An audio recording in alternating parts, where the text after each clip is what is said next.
조금 수년이 되었습니다. 제가 이제 가정과 함께 이전에 사역했던 교회에서 1년에 이제 안식년을 받아서 외국에서 생활할 수 있는 기회가 주어졌습니다.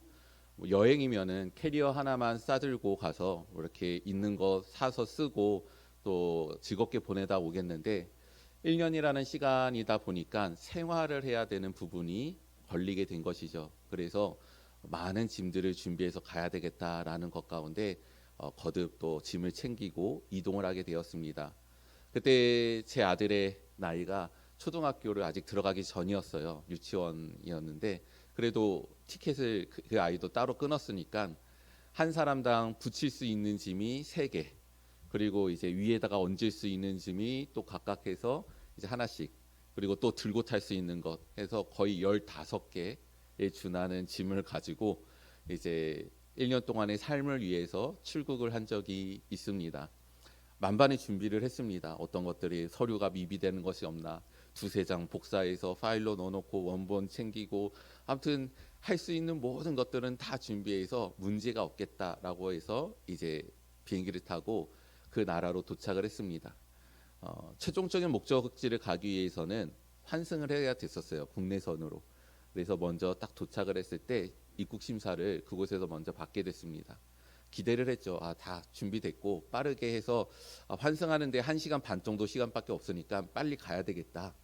여러 가지 생각만 막 하고 있었습니다. 그런데 문제가 한 가지가 딱 발생이 된 거예요. 어떤 것이냐면 1년 동안 생활을 해야 되다 보니까 현금을 저희가 많이 가지고 간 거예요. 왜냐하면 1년 동안에 집세를 집주인이 그냥 다 주기를 원했거든요. 그래가지고 왜냐하면 보증을 할 수가 없기 때문에, 그렇기 때문에 1년치의 집세를 지불해야 되는데 현금으로 그것도 지불하기를 원했습니다. 그래가지고 그 현금을 다발을 가지고 꽁꽁 이렇게 해가지고 갔죠. 물론 출국을 하면서 상당한 비용이기 때문에 그것을 신고를 했습니다. 세관에. 그랬더니 그 자료가 넘어갔나 봐요. 그래서 저희 가정을 딱 붙잡더라고요. 그래서 최종적으로는 가지고 온 금액을 다시 자기 앞에서 세워봐라라고 하는 것이었습니다. 그런데 문제는 기다리고 있는데 저희보다 나중에 이렇게 부름을 받은 사람들이 한 명씩 한 명씩 먼저 심사를 받고 짐을 열고 막 음식물 나오고 이런 일들이 벌어지는 겁니다. 비행기 회사에 여러 번 확인했거든요. 1시간 반이면 가능하냐? 괜찮대요. 충분하대요. 그 공항이 크지 않아서 충분히 환승이 가능하다고 했는데 기다리고 있는데 이미 이제 마지막 보딩 콜 사인이 들어오기 시작을 하는 겁니다. 그래서 안 되겠다. 지금이라도 얘기를 해야 되겠다라고 하면서 이제 제가 호기롭게 아내와 아들에게 이야기를 하면서 일어났습니다. 그 자리에서 딱 일어나서 이제 부르려고 하는 그 순간 저를 딱 보더니, 그 경찰이죠. 공항 경찰이 보더니 바로 손이 허리춤에 있는 권총으로 가는 거예요. 그러면서 아주 나지막하고 굵고 강렬한 목소리로 자리에 앉아라 이 한마디 딱 하는데 앉아야 되겠더라고요. 그래서 뭐 그때부터 이제 되게 조심스럽게 짐도 우리가 찾아야 되고 뭐 비행기가 어떻게 기다리라고 무조건. 그래서 이제 뭐 결국은 기다렸습니다. 기대를 갖고 이제 생활을 하는 첫 날인데 완전히 다 어그러진 거죠. 비행기 시간부터 해서 저희를 이제 태우러 와야 되는 사람까지 연락을 해야 되고 여러 가지 부분들의 문제가 다 생겨버린 것입니다. 그래서 앞으로 300여일을 여기서 살아야 되는데 또 어떤 일들을 겪을까라는 두려움이, 좀 근심, 염려되는 부분들이 막 몰려오기 시작하는데 또 내색은 할 수 없잖아요. 그래서 이제 괜찮을 거야 이러면서 그렇게 시간을 보낸 적이 있습니다.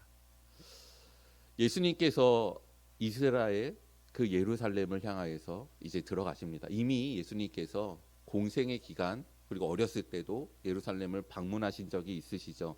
첫 번째 방문은 아닙니다. 하지만 이 방문은 조금은 특별했습니다.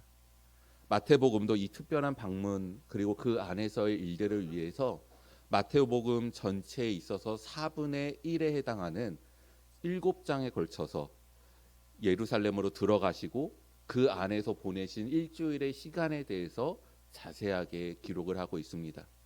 근데 그 모습이 굉장한 환대 가운데, 환영 가운데 입성하게 되는 모습을 보게 되죠. 많은 사람들이 나오고 자신들의 겉옷을 벗어서 그 바닥에 깝니다.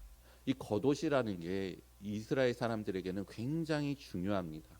어떨 때 과거 때에는 이 겉옷이 자신의 재산과 같은 부분들의 의미가 있을 때도 있습니다. 그러니 그것을 벗어서 그곳에 깐다라는 것은 자기 전부를 까는 거예요. 그리고 그것만이 아니라 나뭇가지를 베어다가 넓은 잎들을 깔아서 마치 카펫 위에 지나가는 것처럼 그렇게 환대를 합니다. 그리고 앞뒤로 둘러싸며 호산나 다윗의 자손이여 하며 외치는 소리.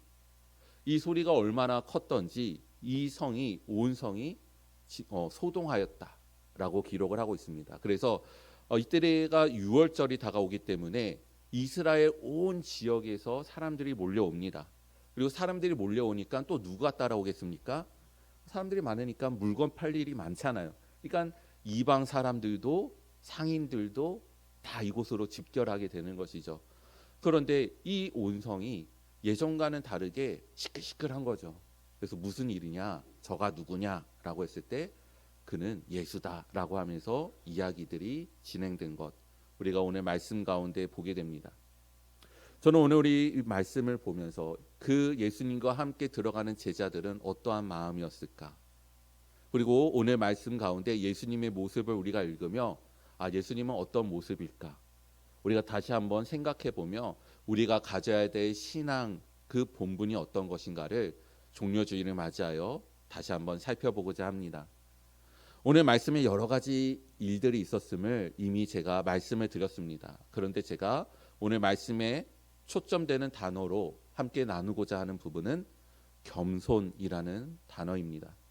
오늘 말씀에도 선지자의 글을 인용하였을 때 시므온 딸에게 이르기를 내 왕이 내게 임하나니 그는 겸손하여 나귀 곧 멍에 매는 짐승의 새끼를 탔도다라고 기록을 하고 있습니다. 지금 겸손의 모습으로 나귀, 그것도 어린 나귀, 이것을 탄 모습에 대해서 강조를 하고 있습니다. 우리 성도님들이 보시기에는 어떠합니까? 예수님께서 말이 아니라 나귀를 타셨고 그 나귀도 어른, 이제 좀 그래도 힘이 있는 그런 나귀를 탄 것이 아니라 어린, 다른 성경에 이제 이 본문들을 보게 되면 한 번도 짐을 짊어 본 적이 없는 그런 어린 나귀인 것입니다.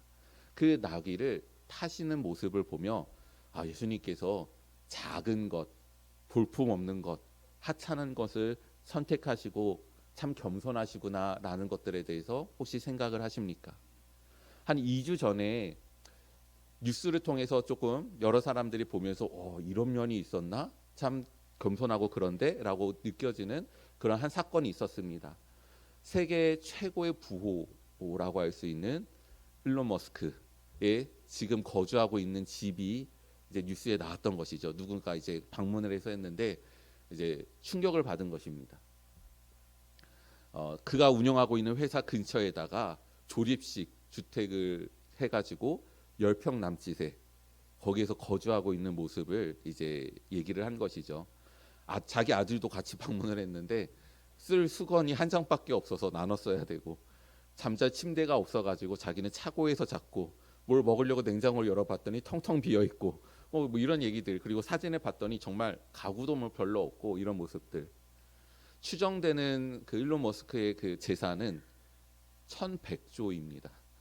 한 나라의 예산이 아니라 한 사람이 가지고 있는 재산의 크기가 1100조로 평가되는 어마어마한 부자인데 자신이 거주하고 있는 집은 굉장히 그러한 임시적인 거주 같은 곳에다가 살고 있는 모습. 그래서 저 사람이 저런 모습이 있어?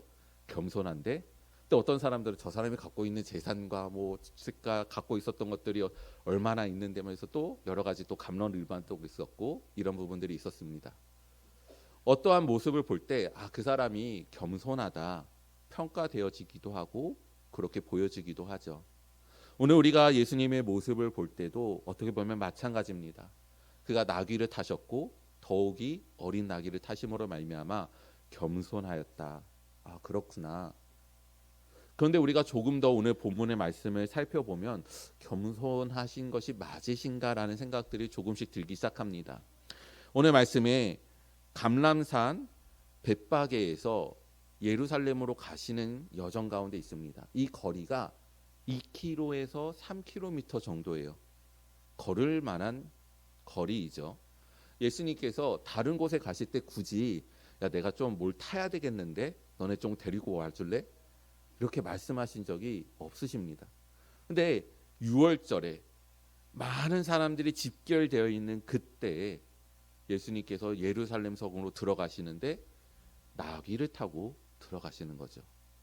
이제 동물원에 가서 보면 동물이 이렇게 엎어져 있어서 우리가 요만하구나라는 것을 보지. 제가 예전에 딱 운이 좋은 때에 예기치 않은 그런 기회를 얻어서 캥거루 그 사육장에 들어가서 먹이를 준 적이 있어요. 생 고구마를 이렇게 막대처럼 잘라서 주더라고요. 저는 캥거루가 그렇게 고구마를 좋아하는지 그때 처음 알았습니다. 근데 우리가 만화에서 보는 그런 거 있잖아요. 꼬리를 딱 세우고 뒷발을 지지해서 몸을 일으키는. 저는 그걸 그 사육장 안에서 제 앞에서 엎드려 있던 애가 점점 서는데 이렇게 되는 거예요. 그래서 굉장히 어린 애에도 불구하고 저보다 거의 2배까지는 아니지만 굉장히 크더라고요. 앞발이 제 머리 가운데 머리 정도에 있는 겁니다. 그래가지고 주지 않으면 안 돼요. 막 줘야 돼. 맞을 것 같아요, 진짜. 이제 나귀를 탄다라는 게 굉장히 작아 보이지만 결국 사람들보다는 높은 위치에 있게 되는 것입니다. 예수님께서 굳이 2km에서 3km를 걸어가시는데 나귀를 요구하셨어야 되는가라는 부분이 있습니다. 또 그걸 어떻게 가져오죠? 제자들을 보내서 가져오는데 값을 지불하고 갖고 오시는 게 아니죠. 가면 어미 나귀와 새끼 나귀가 있는데 걔네 데려와라. 누가 이거 뭐하냐라고 하면은 주가 쓰시겠다고 하라. 그러면 된다. 그래서 진짜 그런 일이 이루어져요. 근데 먼저 가서 우리 주가 쓰시겠다고 하시니 이 나귀를 가져가겠습니다라고 한 게 아니잖아요. 풀고 있고 가지려고 가고가 있는데 발각이 된 거죠. 그죠? 오늘날로 보면은 현장법입니다. 예. 근데 딱 주가 쓰시겠다고 하라. 값도 치르지 않고 그 동물들을 가져와 버리죠. 예수님께서 이렇게 하셔도 되는가? 아니 언제는 세금 내라고 할 때는 물고기 잡아서 입에서 벌려서 세금도 내시는 마당에 근데 보내면서 돈도 안 주시는가? 뭐 이런 생각도 들기도 합니다. 그뿐만 아니라 그 나귀를 타고 입성을 하셨을 때 아까 우리가 읽었던 것처럼 사람들이 둘러싸서 바닥에다가 옷을 막 깔아요. 제자가 이미 그 나귀의 등에다가 겉옷을 깔죠. 예수님께서 겸손하시다면 나 이런 거 필요 없어. 난 그냥 타면 되거든. 사람들이 막 외치고 있을 때 그렇게 하지 마십시오. 저는 아닙니다. 이렇게 하면서 좀 손살에 치시면서 거부하시면서 들어가셨어야 될 것 같은데 사람들이 외치는 것을 그대로 다 받으시면서 겉옷을 깔고 막 이렇게 하는 걸 다 밟으시면서 그러면서 지나가시는 거잖아요. 예수님께서 겸손하신 게 나귀를 타신 것은 이해가 되겠는데 나머지의 부분 더 많은 내용들을 볼 때 예수님께서 겸손하신 것인가라는 것에 대한 생각은 저는 들었습니다.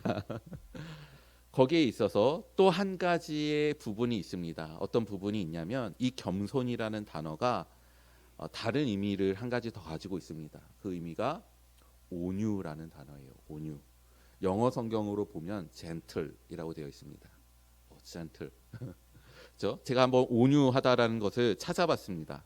누구에게도 상처를 주거나 화나게 하지 않도록 친절하고 조심스러운 그리고 강하지도 불쾌하지도 않은 아닌 것 같아요. 보고 있으면 나귀를 푸는 거 그리고 나귀 입장에서도 생각을 해보면 어미 나귀도 있는데 굳이 어린 나귀에 타고 한 번도 짐을 짚어본 적이 없으니 그 나귀도 얼마나 당황스럽겠습니까? 얼마나 무겁겠어요? 불편하겠습니까? 그런데도 불구하고 예수님께서 어린 나귀를 타시면서 이동하시는 모습을 보게 됩니다. 우리가 예수님의 겸손에 대해서 생각을 할 때 과연 온유에 대해서 생각을 할 때 우리는 어떠한 시야로 바라보고 있습니까? 우리가 예수님의 겸손에 대해서 생각할 때 나귀를 타신 예수님을 다시 한번 바라봅니다. 예수님은 왕이시죠. 참된 권위자이십니다. 성자 하나님으로서 이 땅을 같이 창조하셨고 다스리시는 권위를 갖고 계시며 심판하실 능력과 권위를 갖고 계십니다. 그러한 영광의 예수님께서 이제는 자기의 신분을 드러내시는 과정 가운데 있어요. 이전까지는 함구하도록 하셨습니다. 근데 이제는 자기가 그리스도인 것을 드러내십니다. 먼저 제자들에게 물어보셨고 오늘은 사람들에게 그것을 나타내시는 것이죠. 자, 그렇다면 영광스러운 모습으로 나타난다고 했을 때 어떤 모습이어야 될까라는 거예요. 무엇을 타셔야 될까? 우리 딱 상상 속에 이미지가 있잖아요. 백마탄. 그렇죠? 굉장히 우람하고 건장하고 윤기가 흐르고 하얗고 빛나는 그런 백마탄 모습으로 예수님께서 입성을 하셔도 이게 충분하지 않을 텐데 예수님께서 굳이 어린 나귀를 타시고 입성을 하셨을까라는 것입니다. 나귀는 짐을 짊어지는 동물입니다. 뭐 전투력도 달려가는 것도 지구력도 그렇게 막 순발력도 뛰어나지 않기 때문에 전쟁의 그런 것으로 사용하기는 부족한 것이죠. 그런데 예수님께서 그 나귀를 타고 들어가십니다. 오늘 말씀 5절에 인용된 말씀은 스가랴 9장 9절에 있는 말씀을 인용한 것입니다. 근데 스가랴 9장 9절은 여기에 조금 더 몇 마디가 더 있어요. 시온에 따라 크게 기뻐할지어다 예루살렘에 따라 즐거이 부를지어다 보라 내 왕이 내게 임하시나니 그는 공의로우시며 구원을 베푸시며 겸손하여서 나귀를 타시나니 나귀의 작은 것 곧 나귀 새끼니라. 생략되어 있는 부분이 공의로우시며 구원을 베푸시며 라고 되어 있습니다. 사람들은 예수님이 오셨을 때 많은 것들을 기대를 했습니다. 영광스러운 모습을 우리가 기대할 때 백마를 탄 아름답고 영광스러운 모습을 우리가 기대할 수도 있습니다. 성경은 예수님께서 백마를 타고 우리에게 오실 것을 또한 말씀하셨습니다. 복음서의 내용에는 그런 내용이 없기 때문에 당연히 예수님께서 백마를 타고 오실 그 형상화된 모습은 예수님께서 다시 이 땅에 오시는 재림의 모습인 것입니다. 요한계시록 19장 11절의 말씀입니다. 또 내가 하늘이 열린 것을 보니 보라 백마와 그것을 탄 자가 있으니 그 이름은 충신과 진실이라 그가 공의로 심판하며 싸우더라. 사람들은 백마를 탄 영광스러운 모습의 예수님을 기다렸을지도 모릅니다. 그러나 문제는 그 백마를 타고 예수님께서 등장하시는 순간 요한계시록은 무엇이라고 말씀하고 있습니까? 심판이 있을 것이다. 그에 대해서 싸우실 것이다. 전쟁에 대한 심판에 대한 승리에 대한 내용으로 나타나는 것입니다. 예수님께서 만약 예루살렘 입성을 백마를 타고 입성을 하시면 구원이 이루어지지 않는 것입니다. 아까 스가랴 9장 9절의 말씀을 읽어드렸죠. 스가랴 12장의 말씀에 보면 그 왕이 죽음으로 말미암아 온 성에 큰 애곡이 있을 것이다. 통곡이 있을 것이다 라는 그 죽음에 대한 슬픔의 예언이 기록이 되어 있습니다. 아까 말씀드렸던 너희의 왕이 너에게 올 것인데 그는 공의로우시며 구원을 베푸실 것이다. 이것이 선행되지 않고 백마를 탄 영광스러운 모습으로서 예수 그리스도께서 입성을 하시게 되면 하나님의 심판 앞에 그 누구도 살아남을 수가 없는 것입니다. 예수님의 겸손이라는 것은 어린 나귀를 선택하셔서 단순히 그것을 타셨다라는 모양에서 나타나는 것이 아니라 왜 그것을 타시려고 하셨는가에 있는 것입니다. 왜 그것을 타시려고 하셨는가? 그리고 그 나귀를 탄다라는 것이 어떤 것인가라는 것이죠. 심판주로서 전쟁에 승리한 주로서 입성하시는 것이 아니라 십자가에 못 박힘을 받을 사람으로서 그들에게 버림을 받고 그들에게 심판을 받고 고난을 받고 죽음을 향하여서 나가는 공의로우시며 구원을 베푸실 너희의 왕으로서 예수님께서 그 성에 들어가시기로 하신 것입니다. 예수님께서 겸손하시다라는 것은 모든 것들을 하실 수 있는 가하는 분이시지만 모든 것들을 안 하시며 하나님의 뜻을 순종하기로 하심으로 말미암아 이루신 그 순복함에 있는 것입니다. 그것이 예수님의 겸손입니다. 그리고 우리는 기억합니다. 나의 원대로 하지 마옵시고 아버지의 원대로 하옵소서. 예수님이 하나님이시기 때문에 고통을 못 느끼시지 않습니다. 피곤하셔서 주무시기도 하시고, 줄이셔서 배고프시기도 하시고, 화가 나셔서 분노하시기도 하시고, 슬퍼하셔서 통곡하시던 분이 바로 예수님이십니다. 근데 그 예수님께서 십자가에 못이 박힌다라는 것을, 채찍에 맞아 피를 흘린다라는 것을, 사람들에게 배신을 당해 버림을 받는다라는 것을 아시면서 그것을 순종하기 위해 어린 나귀를 타고 예루살렘 성으로 입성하시는 것입니다. 그것이 예수님의 겸손입니다. 그 겸손의 주를 우리가 바라봐야 됩니다. 그리고 우리도 또한 겸손해야 됩니다. 내 행색이 겸손한 것이 아니라, 내가 다른 사람들 앞에서 나를 작게 만듦으로 겸손한 것이 아니라, 내가 모든 것들을 할 수 있으나 주의 뜻이 아니면 나는 하지 않겠습니다. 내가 그것을 감당하지 못하겠사오나 주의 뜻이 나면은 제가 그것을 향해 나아가겠습니다. 고백하며 순종하며 나아가는 것, 그것이 우리가 종려주일에 예수님을 바라보며 갖춰야 될 겸손의 모습입니다.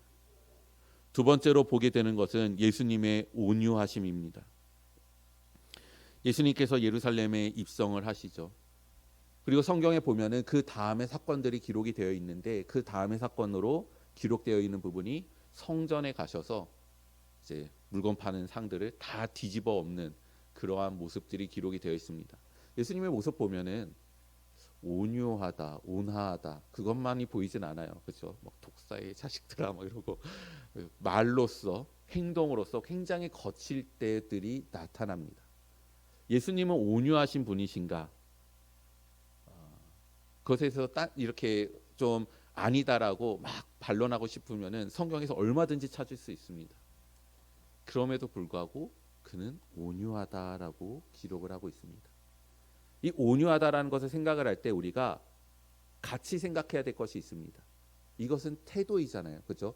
다른 누군가에게 상처를 주지 않고 화나게 하지 않도록, 이거는 대상이 있는 것입니다. 관계가 있는 거예요. 그렇죠?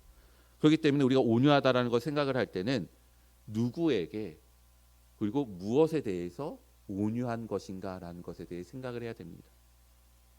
예수님은 온유하시기를 하나님께 대해, 그 뜻에 대해서 온유하셨습니다. 그리고 그것을 자기 자신에게 이루신 거예요. 여러분, 내가 어떤 일들에 대해서 억울해요, 화가 나요, 짜증이 납니다. 이들이 왜 이렇게 되나 불만이 있어요. 근데 그것을 상대방한테 표출하지 않는 성숙함이라는 것은, 그것은 결국 자기 자신을 다스리는 것입니다. 그리고 그 상대에 대한 존중을 이루는 것이잖아요. 그것이 온유한 거잖아요. 예수님께서 하나님의 뜻에 대해서, 하나님의 이루어지는 일에 대해서 자기 자신을 철저히 맞추시기로 하신 것입니다. 유연해지신 거잖아요. 나는 죽기를 원치 않으나 그 죽음으로 나아가는 것에 대해 맞춤, 유연함. 그러기 위해서 자기 자신에 대해서는 강직한 것이죠. 내가 이것을 짊어져야 된다. 내가 핍박을 받아 죽어야 된다. 내가 그 성으로 가야 된다. 자기 자신에게는 강직한 겁니다. 하지만 하나님께 대해서는 순복하며 받아들이는 온유함을 나타내는 거예요. 그것이 때로는 사람들에게 하나님의 뜻에 벗어날 때 그것이 강렬한 가운데 나타나기도 한 것입니다. 근데 우리는 어떻습니까? 저는 이 말씀에 대해서 생각을 할 때 제 자신이 하나님께는 강직하고 제 자신에게는 온유하구나라는 것들에 대해서 느낄 때가 많습니다. 스스로를 위로해요. 합리화를 해요. 그럴 수밖에 없었다라고 이야기를 합니다. 그 정도면 잘했다라고 해요. 한데 하나님에 대해서는 아닐 때가 있어요. 내 자신의 하나님을 향해서 강직해야 됩니다. 그리고 하나님의 뜻에 대해서 우리는 온유해야 됩니다. 그것을 이 세상의 삶들 가운데 이루어가는 것, 그것이 우리가 주님을 바라보며 쫓아가 나가야 될 삶일 것입니다. 성도로서의 삶은 어떤 것인가 보게 됩니다. 사람들이 외치죠. 호산나. 이 뜻은 지금 구원하소서라는 겁니다. 근데 이들이 말하는 구원은 자기를 죄에서 구원해 달라는 것이 아니라 로마의 압제 가운데 우리를 건져 주소서, 우리를 억압하고 있는 것에서 벗어나게 해 주소서, 우리가 다윗의 영광을 회복하게 해 주소서라는 그러한 실제적인 삶의 정치적인 구원이었습니다.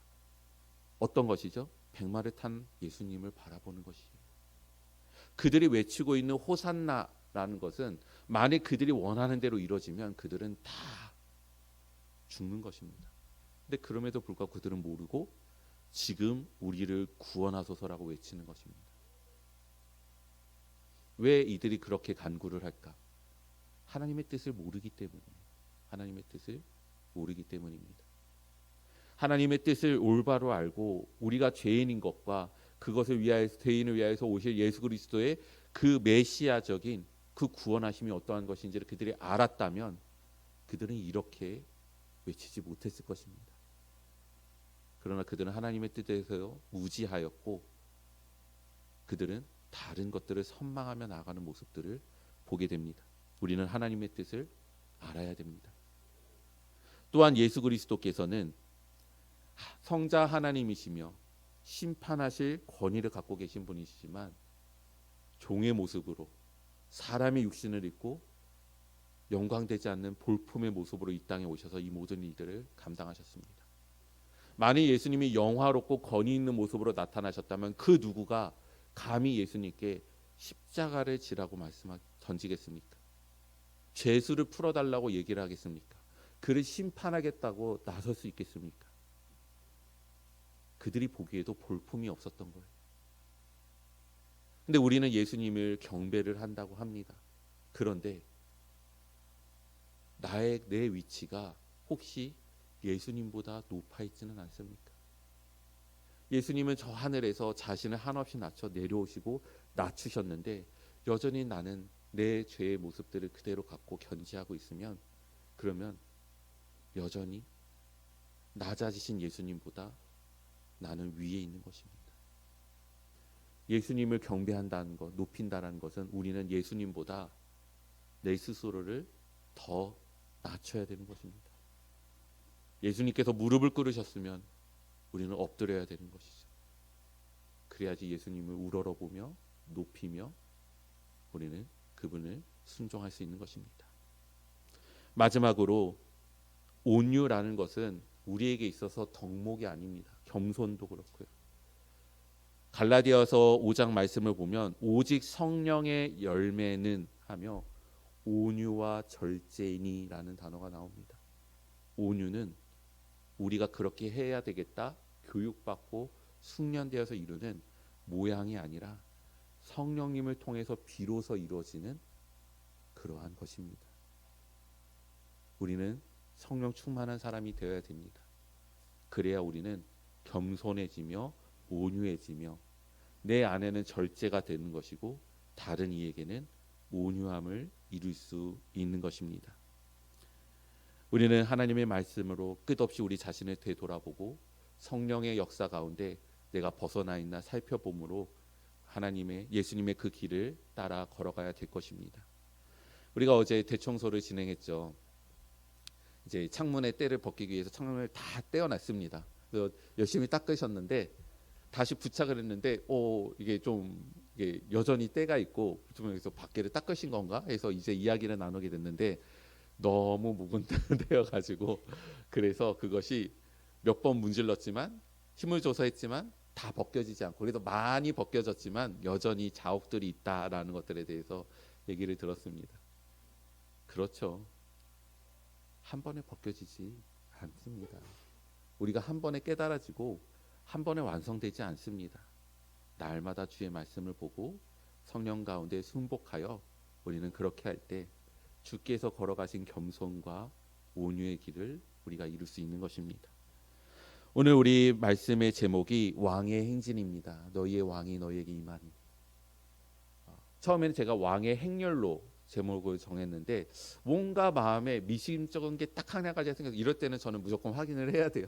그래서 이렇게 국어 사전을 찾았습니다. 찾아가지고 보니까 행렬과 행진이 비슷해요. 행렬은 어떤 뜻이냐면 여럿이 줄지어 감, 그 모습에 대한 것입니다. 그런 구도에 대한 부분이에요. 행진은 줄을 지어 앞으로 나아감입니다. 우리는 행렬에 속한 사람이 아니라 예수님과 함께 행진을 해야 되는 사람입니다. 예수님께서 걸어가신 길, 그 겸손과 온유의 모습, 우리 그것을 바라보며 그 길을 따라 나아갈 때 우리를 통하여서 이루시는 하나님의 나라와 주의 은혜가 있을 것을 바라봅니다. 주의 뜻 이루시는 우리 귀한 성도님들이 되시기를 주님의 이름으로 축원드립니다. 기도하겠습니다.